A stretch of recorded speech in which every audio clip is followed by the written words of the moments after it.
하나님께서 우리에게 주신 하나님의 말씀은 마태복음 27장 62절에서 66절까지입니다. 62절에서 65절까지는 제가 읽어드리고 마지막 66절은 다 같이 함께 읽도록 하겠습니다. 그 이튿날은 예비일 다음 날이라 대제사장들과 바리새인들이 함께 빌라도에게 모여 가로되 주여 저 유혹하던 자가 살았을 때에 말하되 내가 사흘 후에 다시 살아나리라 한 것을 우리가 기억하노니 그러므로 분부하여 그 무덤을 사흘까지 굳게 지키게 하소서. 그의 제자들이 와서 시체를 도적질하여 가지고 백성에게 말하되 그가 죽은 자 가운데서 살아났다 하면 후의 유혹이 전보다 더 될까 하나이다 하니 빌라도가 가로되 너에게 파수꾼이 있으니 가서 힘대로 굳게 하라 하거늘. 다 같이 시작. 저희가 파수꾼과 함께 가서 돌을 인봉하고 무덤을 굳게 하니라. 아멘.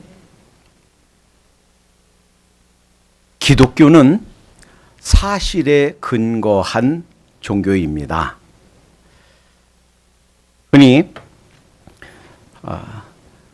기독교를 허무맹랑하고 전혀 믿을 수 없는 그런 사실들을 가르친다라고 생각하는 사람들이 있지만 기독교는 실제 있었던 팩트에 기초합니다.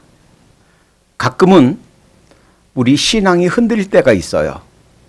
그래서 열심히 주님을 섬기다가 내가 무언가에 홀려서 내가 지금 이렇게 신앙생활하고 내 인생 전체를 하나님께 맡기고 나의 최고의 분으로 여기고 살고 있는 이 신앙이 헛것이 아닌가? 무지개가 아닌가? 있지도 않은 엉뚱한 것에 내가 현혹되어서 지금 내 신앙이 뭔가 잘못되어 가고 있는 것은 아닌가라고 신앙의 회의를 가질 때가 있습니다. 아무리 신앙이 좋은 사람도 살다 보면 혹시 내가 뭔가 잘못되어 있는 거 아닌가라고 생각될 수가 있어요. 그럴 때 오늘 이 사실을 기억하시기 바랍니다. 기독교는 사실, 팩트에 근거한 그런 신앙이다라는 거예요. 이제 인류 역사가 진행되면서 인간 정신이 깨어나기 시작합니다. 처음에는 철학에서 그리고 나중에는 신학자들 사이에서 이 전통적으로 오랫동안 가져왔던 신앙을 의심하기 시작했어요. 이제 예수님 오신 때가 2000년 전이 사실은 말세의 시작입니다. 그래서 그때는 말세지초라고 하고 지금은 말세 중에서도 끝이다. 그래서 말세지말 이렇게 부릅니다. 이제 역사가 그 종착역 끝을 향해서 달려가기 시작하면서 악한 자가 사탄이 교회와 성도들을 무너뜨리기 위해서 공격한 것이 성경이었습니다. 그래서 성경이 하나님의 말씀이 아니다. 성경론이 무너지면 사실은 우리 신앙이 다 무너집니다. 제일 먼저 성경을 어떻게 공격했는가? 성경이 원래 우리가 전통적으로 믿고 있는 성경 기자가 쓴 것이 아니다라고 가설을 제시했어요. 그래서 창세기, 출애굽기, 레위기, 민수기, 신명기, 모세오경을 모세가 썼다라고 성경에서 기록하고 있는데 예수님께서도 모세의 글에 모세의 기록을 인정하셨는데 그런데도 불구하고 모세가 기록한 것을 의심하기 시작했습니다. 그래서 모세는 언제예요? 예수님 오시기 전 약 1400년 전 출애굽한 것이 1446년 BC입니다.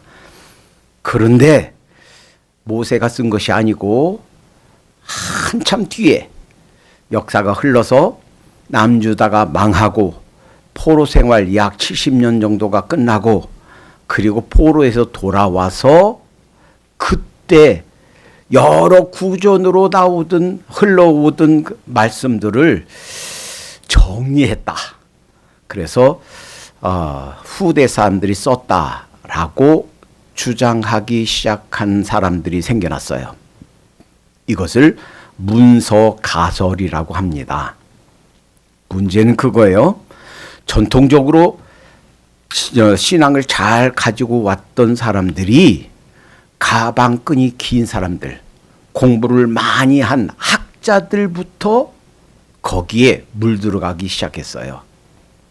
나는 전통적인 보수신앙을 갖고 있습니다 라고 말하는 학자들 혹은 기독교 지도자들 사이에서 문서 가설을 받아들이면 그 사람은 자유주의 신학자이거나 자유주의적 성향이 있는 사람입니다.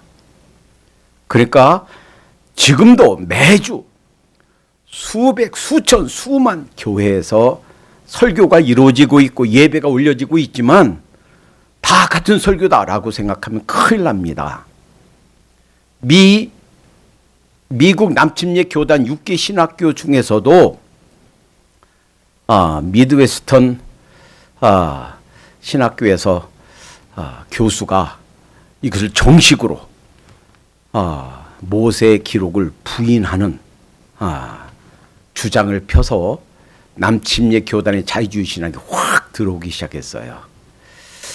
미 남침례 교단 최고 먼저 생긴 서든 세미너리에서 1996년에 현재 몰로 총장이 39세 나이로 총장으로 임명되면서 자유주의적 성향이 있는 교수들 쫓아내라 하는 특명을 받고 임명이 되었습니다. 그것이 1996년이에요. 그러니까 얼마나 많이 자유주의 신학이 그렇게 물들어 있는가 하는 것을 알 수 있어요. 자유주의 신학에서 자유주의 신학이 정도 차이가 있습니다.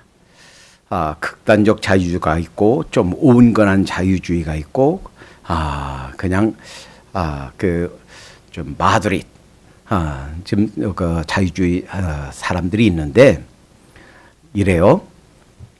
자유주의를 막으려고 했던 사람들이 신정통주의 신학자들이에요.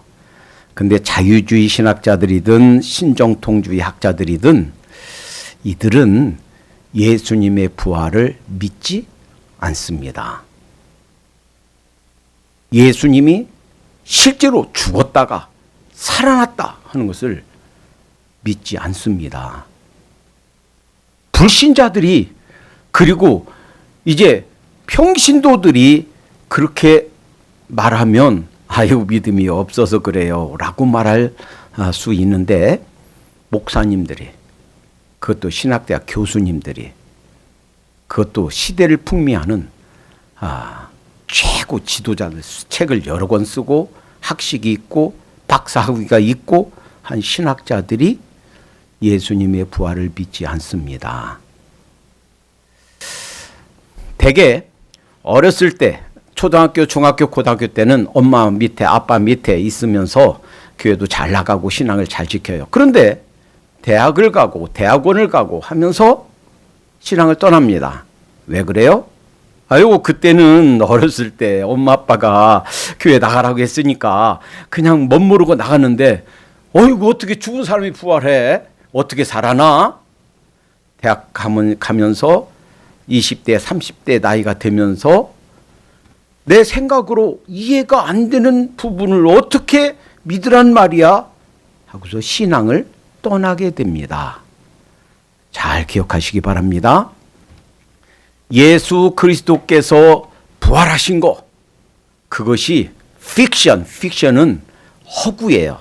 만들어낸 이야기예요. 그리고 실제로 많은 기독교 지도자들이 픽션이라고 생각해요. 20세기 아프리카의 성자라고 말하는 슈바이처 박사는 박사 학위가 3개입니다. 그분이 아프리카 선교 떠나기 직전에 쓴 책이 역사적 예수란 책이에요.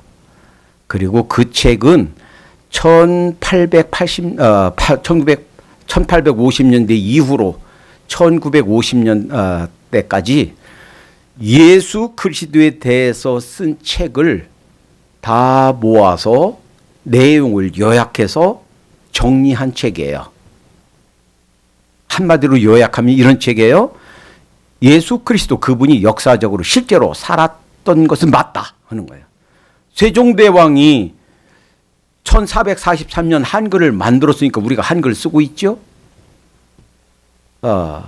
1592년 일본이 침략했을 때 이순신 장군이 곧 우리나라를 지켜줬기 때문에 지금 대한민국이 존재하죠. 이순신 장군, 세종대왕이 있었던 거 실제로 맞는 역사적 사실이에요. 이것처럼 예수 그리스도가 이 땅에 살았었다 하는 것은 사실이라는 거예요. 왜? 당시 세계 최고의 강대국이었던 로마의 공식 정부 문서에 기록돼 있으니까 그건 부인할래 부인할 수가 없죠. 그런데 그 예수는 한 인간이었을 뿐 자기가 메시아라고 주장한 적도 없다는 거예요. 그리고 예수님이 죽음에서 부활했다는 어떤 증거도 없다는 거예요. 그러니까 그 예수님은 그냥 인간이었을 뿐 하나님이 아니라는 거예요.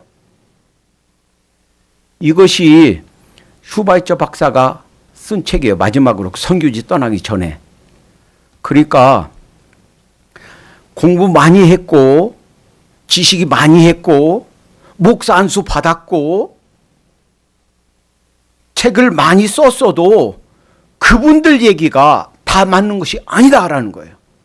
복음을 들고 선교지에 가는 것이 중요한 것이 아니고 선교지에 어떤 복음을 들고 가느냐 하는 것이 더 중요하다는 거예요. 자, 그래서 이렇게 주장하는 사람들, 그리고 광나루, 한국의 장로교 중에서 가장 큰 교단이 통합측 교단이에요. 광나루에 있는 장로교 신학대학에서 몇 대 걸쳐서 총장들이 나는 신정통주의를 신봉합니다 라고 공표했어요.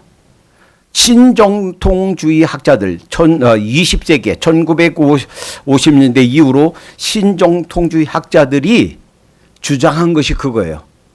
예수 그리스도의 부활은 사실이 아니다. 그러니까 한국의 최고 큰 교단에서 가르치는 것도 신정통주의에 물들은 신학을 가르치고 있다 하는 거예요. 그러니까 정말 예수 그리스도의 부활이 사실인가? 대부분 목회자들이 설교를 하면서 자기의 신학을 다 설교를 안 해요. 자기는 그런 신앙을 갖고 있으면서 그것을 얘기하지 않습니다. 왜? 그렇게 설교하면 교회에서 쫓겨나거든요. 그러나 자기가 갖고 있는 신앙과 하는 설교는 다르다는 거예요. 지금 기독교의 위기는 사실은 이 신학의 위기입니다.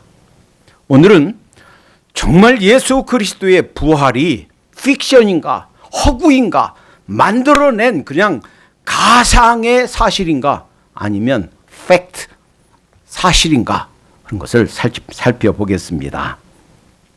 예수 그리스도께서 부활한 것이 맞냐 틀리냐 하는 것에 4가지 가설이 있습니다. 첫 번째는 이 예수님의 시체를 제자들이 도적질했다. 근데 오늘 읽었죠.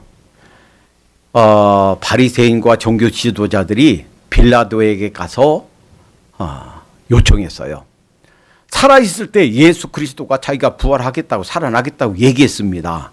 아마도 제자들이 예수님 시체를 훔쳐가서 살아났다라고 할 수가 있습니다. 그러니까 무덤을 지키게 해주시오 라고 빌라도에게 요청했습니다. 그리고 빌라도는 너희에게 군사가 있으니 알아서 잘 지켜라 해서 돌문을 인봉하고, 그리고 완전 무장한 군인들이 그 무덤을 지켰습니다. 지금 이거 어두워서 잘 안 보이죠? 이게 돌문이에요. 이때 무덤은 돌을 파서 무덤을 그 굴을 만들고 큰 돌로 덮습니다. 인봉했다는 얘기는 돌의 이쪽 끝과 저쪽 끝을 밧줄로 연결하고 그 연결한 부분에 흙이나 밀랍으로, 밀랍이 뭔지 알죠? 양초 같은 거. 밀랍으로 곳을 바르고, 그리고 로마 황제의 인장을 찍습니다. 그게 인봉이에요. 근데 그 인봉은 만약에 누군가가 그 돌문을 열거나 움직이면 그것이 표시가 나게 돼 있어요. 만약에 그것을 열려고 하는 사람이 있다면 자기 목숨을 내놔야 됩니다. 그런데 예수님의 제자들은 예수님이 십자가에 달리기 직전 어떻습니까? 한 제자는 예수님을 팔아먹었습니다. 그 중에 수제자라고 자처하는 베드로는 예수님을 3번이나 부인했습니다. 나는 그를 모른다. 나하고는 상관없는 사람이다. 맹세하면서 저주하면서 부인했습니다. 처음에는 11제자가 다 도망갔어요. 십자가 밑에 겨우 한 사람, 사도 요한만 그 십자가 밑에 나왔습니다. 이 예수님이 돌아가시고 나서 이 제자들이 무서워서 숨어서 다락방에 벌벌벌 떨고 있었습니다. 이 제자들이 그 예수님의 그 시체를 훔쳤다고요? 불가능합니다. 그리고 완전 무장한 군인들이 거기를 24시간 지키고 있습니다. 제자들이 훔쳤다는 얘기는 불가능한 일입니다. 둘째는 기절설이 있어요. 예수님이 완전히 돌아가신 게 아니고 그냥 깜빡 기절했다가 다시 깨어났다. 근데 기절설은 가는 거지 않습니다. 왜냐면요, 예수님이 완전히 죽은 것을 여러 사람들이 직접 확인했어요. 당시에 십자가에 못 박히는 것 자체가 예수님이 태어나기도 전에 벌써 오래전에 예언돼 있었어요. 시편 18편 같은 경우 다윗이 벌써 예수님 오시기 1000년 전이죠. 벌써 예언돼 있어요. 그런데 유대인의 관습에 의하면 이 예언이 성취될 가능성은 제로입니다. 왜요? 이스라엘 사람들은 사형수를 사형시키는 방법이 딱 하나예요. 다들 돌 하나씩 쥐어서 돌 던져서 거기에서 돌 맞아 죽어서 그 무덤 만드는 이것밖에는 없어요. 그러니까 칼로 사람을 찌르고 못 박고 이런 처형 방법이 없어요. 그러니까 예수님의 죽으심, 예수님이 십자가에 못 박혀 돌아가시는 방법으로 처형될 가능성은 제로입니다. 그런데 예수님 오시기 전 BC 63년에 로마의 장군 폼페이 장군이 거기를 그 유대 지역을 정복하고, 그리고 나서 로마 식민지로서 로마 군인들이 통치하기 시작했어요. 그러면서 로마의 사형 방법이 들어와서 기가 막히게 이 말씀이 성취될 수 있는 가능성이 열렸습니다. 그리고 로마 사람들의 손을 빌어서 예수님을 십자가에 못 박고 처형함으로 그 말씀이 문자적으로 그대로 성취되었어요. 이들의 처형 방법에 의하면 십자가에 매달고 어떤 사람은 안 죽어요. 십자가에 달려 있는데도. 그리고 거기에 물도 못 마시지요. 날씨는 뜨겁지요. 떼약볕에 고통당하다가 죽는데 잘 안 죽으면 그 죽었나 안 죽었나 확인하고 망치로 그 다리의 뼈를 부서뜨립니다. 그 충격으로 마지막 숨이 끊어지게 하는 거예요. 자, 그런데 예수님이 십자가에서 돌아가시면서 그 뼈가 꺾이지 않겠다라고 예언돼 있어요. 근데 그 말씀이 어떻게 성취되었는가? 이미 보니까 예수님이 운명해 있어요. 벌써 숨이 끊어져 있어요. 그래서 망치로 예수님의 다리 뼈를 분지러뜨리는 대신에 자, 거기 있는 병사가 창을 던져서 예수님 옆구리에 창이 박혀서 물과 피를 다 흘렸다고 그랬습니다. 건강한 사람, 정상적인 사람들도 그 피와 물이 그렇게 흘리고 나서 생존할 수가 없습니다. 불가능합니다. 뿐만 아니라 예수님이 돌아가신 것을 확인하고 이제 장사 지내도록 아리마대 요셉에게 시체를 내주었죠.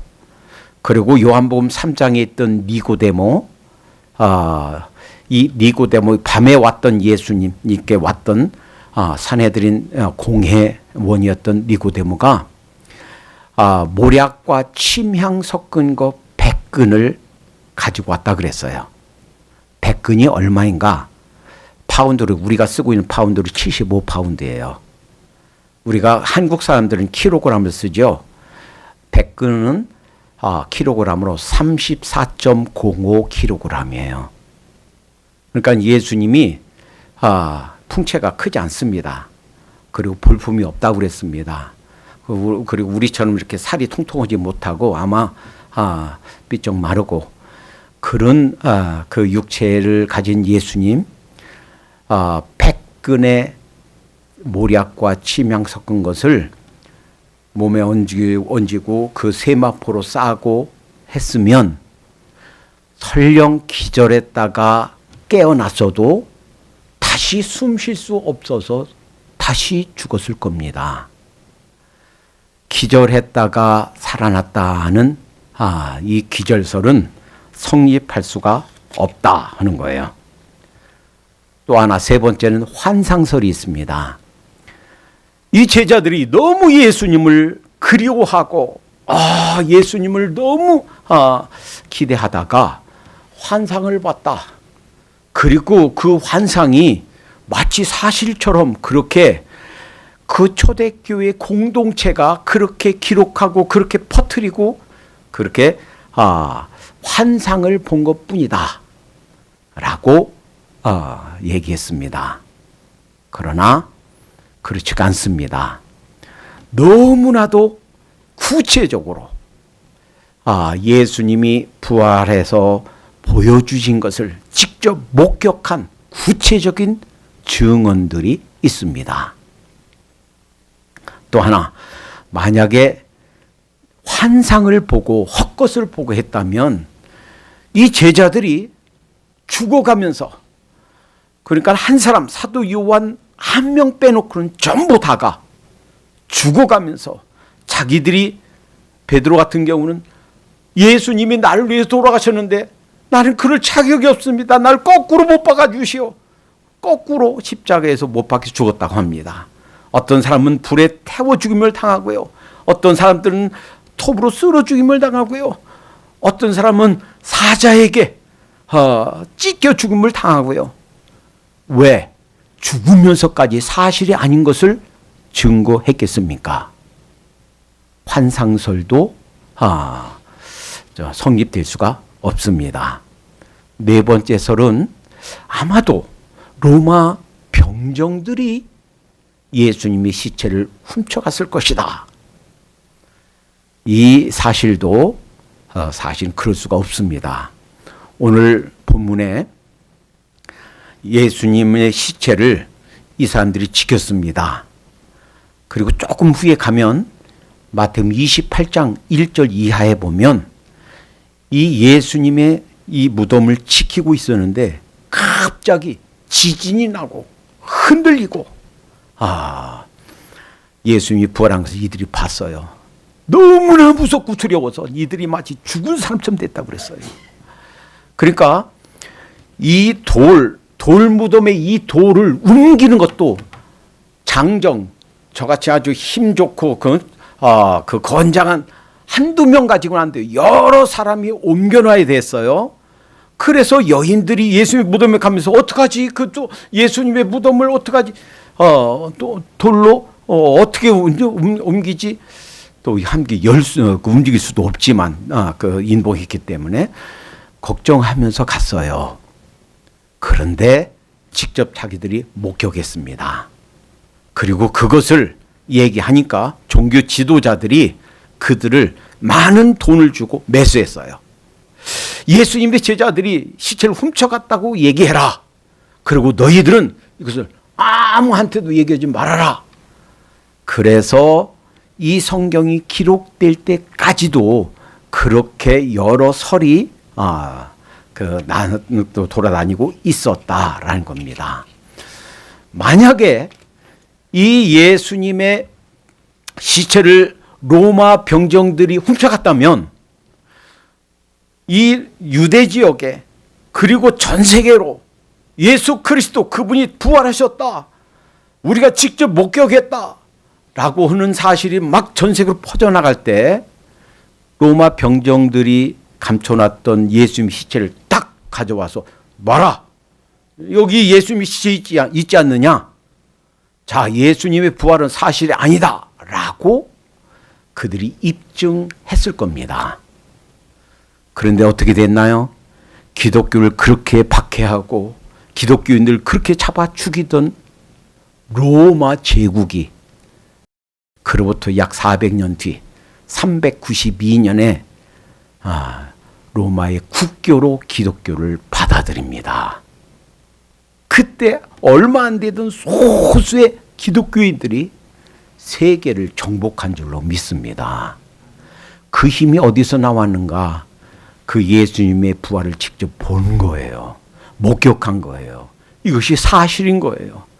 그래서 내 재산 다 몰수당하고 내가 지금 죽임을 당해도 이 사실 앞에 이 사실을 전하지 않을 수 없다라고 전한 줄로 믿습니다.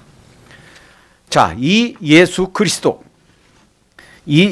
그리스도가 부활할 때는 큰 지진이 있어요. 28장에 보니까. 그리고 주의 천사가 내려와서 그 돌을 굴려놨습니다. 제자들이 지키던 자들이 무서워서 벌벌 떨고 죽은 자처럼 되었다고 그랬어요. 더구나 예수님이 입으셨던 세마포 그리고 예수님이 썼던 수건이 그 머리맡에 잘 개져 있었다 하는 거예요. 그러니까 예수님이 부활한 것이, 그리고 천사가 얘기해 줬어요. 어디 예수님 시체를 여기서 찾냐. 예수님은 전에 말씀하신 것처럼 살아나셨다 하고서 천사들이 증거했습니다. 예수님의 부활을 직접 목격한 수많은 사람들이 있어요. 오늘 시간이 부족해서 다 말씀 못 드려요. 막달라 마리아가 봤고, 다른 여인들이 봤고, 베드로가 봤고, 엠마오로 가던 두 제자들이 방금까지도 막 얘기하고 있었는데 그때 아직 몰랐어요. 예수님 같이 가면서 어느 순간 식사하려고 기도하고 눈이 딱 떠보니까 예수님이시야. 그는 그 순간 싹 사라졌어. 그래서 다시 예루살렘 돌아가서 우리가 만났다 그랬더니 우리도 만났어. 그분 살아나셨어. 수많은 사람들이, 심지어는 이 11 제자 중에 도말한 사람은 나는 직접 내가 예수님 그 못자국에 손 넣어보고 옆구리에 손 넣어보지 않고서는 내가 직접 만져보지 않고는 난 안 믿어. 이런 도마까지 예수님이 부활하신 예수님이 도마야 못 믿겠니? 한번 만져봐. 네 손으로 한번 넣어봐. 그리고 믿지 못하는 자가 되지 말고 믿는 자가 되어라. 안 보고 믿는 자는 더 복이 있다. 예수님이 이렇게 말씀하셨어요. 부인할래야 부인할 수 없는 사실이 예수님의 부활의 사건인 줄로 믿습니다. 우리의 신앙은 이 사실에 근거합니다. 만약에 이 사실이 아니라면 2000년 동안 기독교는 존재하지 못했을 거예요. 예수님에게 전 인생을 다 드리는 세계의 수많은 사람들은 그들이 가짜 사실에 현혹된 인생을 살고 있는 겁니다. 예수 그리스도의 부활은 사실입니다. 여러분과 저를 위해서 예수님이 죽으셨다 부활한 것은 실제 있었던 사실, 누구도 부인할 수가 없는 사실이에요. 이것이 무슨 의미가 있는가? 적어도 세 가지 의미가 있습니다. 첫째, 예수 그리스도 그분은 정말 하나님의 아들이었다 하는 거예요. 우주 만물을 지으신 창조주 그분이 예수님이셨다 하는 거예요. 예수님이 살아있을 때 뭐라고 그랬습니까? 내가 아브라함이 나기 전부터 내가 있느니라 그랬어요. 예수님으로부터 2000년 전에 살았던 아브라함이 태어나기 전부터 있었다는 거예요. 유대인들이 돌을 들어서 치려고 그랬습니다. 내가 나이가 50도 안 됐는데 2000년 전에 있었던 아브라함보다 내가 먼저 있었던 사람이냐? 그렇다라는 거예요. 내가 아브라함을 창조한 자다 하는 거예요. 예수님이 죽으면서 부활하심으로 예수님이 창조주, 우주 만물을 지으신 조물주다라는 것을 입증한 줄로 믿습니다. 둘째, 이 예수님의 죽음이 여러분과 저를 대신하여 돌아가신 대속의 죽음이다 하는 것이 입증된 거예요. 이제 예수님께서 죽으심으로 여러분과 저의 죄가 페이오프 됐다는 것, 죄의 값이 지불되었다 하는 것이 입증될 줄로 믿습니다. 또 하나, 예수님이 부활한 것처럼 여러분과 저도 이 세상을 떠나고 내 몸은 육신은 무덤에 두고 가지만 예수님이 부활한 그 몸으로 다시 부활하게 될 줄로 믿습니다. 예수님께서 다시 세상에 오시는 날 여러분과 저는 이제 무덤에만 있지 않을 거예요. 예수님이 부활하신 몸과 같은 몸으로 다시 부활할 거예요. 이것이 사실입니다. 이것을 입증해 주신 줄로 믿습니다. 우리 인생은 이 땅에서 사는 마지막 우리의 남은 세계는 그저 세상 것 따라가지 마십시다. 그저 육체가 원하는 대로 살지 말도록 하십시다. 이 사실을, 예수님의 부활의 사실을 목격했던 제자들처럼 그렇게 내 재물도 내 젊음도 내 인생 전체를 그분을 전하면서 살도록 하십시다. 기도합니다. 사랑의 주님, 예수님의 부활은 누가 뭐라고 해도 부인할 수 없는 팩트, 사실인 것을 믿습니다. 예수님께서 부활하심으로 사망과 죄를 이기시고 저희들의 죄를 다 페이오프, 다 지불하시고 이제 다시 예수님과 같은 몸으로 부활하게 될 것을 입증해 주신 것을 감사합니다. 저희가 남은 생에 이 주님을 다시 만난 것을 고대하면서 이 세상에 속하지 않은 자로 살 수 있도록 인도해 주시옵소서. 하루하루 삶이 이 부활의 주님을 기대하며 이 부활의 주님을 천파하며 그날을 준비하며 사는 삶이 될 수 있도록 인도해 주시옵소서. 예수님의 이름으로 기도하옵나이다. 아멘.